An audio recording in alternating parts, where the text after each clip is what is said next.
കൌൺസിലറിന്റെ നേതൃത്വത്തിൽ പണിമുടക്കിയ സർക്കാർ ജീവനക്കാരും അധ്യാപകരും കണ്ണൂർ കളക്ടറേറ്റ് പരിസരത്ത് പ്രകടനം നടത്തി. CT Shaiju, KT Rasheed, P റഹ്മത്ത്, ബിനീഷ് കുമാർ, ഡൈനി തോട്ടപ്പള്ളി എന്നിവർ നേതൃത്വം നൽകി. കളക്ടറേറ്റിന് മുന്നിൽ നടന്ന പൊതുയോഗം ജോയിന്റ് കൌൺസിൽ സംസ്ഥാന സെക്രട്ടേറിയറ്റ് അംഗം ഹരിദാസ് ഇറവങ്കര ഉദ്ഘാടനം ചെയ്തു. V രാധാകൃഷ്ണൻ അധ്യക്ഷത വഹിച്ചു. റോയ് ജോസഫ്, M സുനിൽകുമാർ, അനുഷ അൻവർ, മനീഷ് മോഹൻ, ബീന കൊരട്ടി എന്നിവർ സംസാരിച്ചു.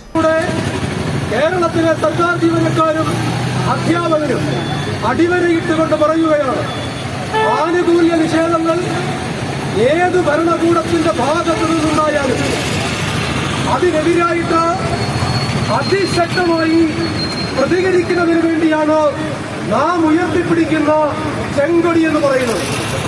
ഈ ചെങ്കൊടിക്ക് സമരം ചെയ്യുന്നതിന് നേരവും കാലവുമില്ല. അത് തന്നെയാണ് ഈ സമരത്തിന്റെ കാലിക പ്രസക്തി എന്ന് പറയുന്നത്.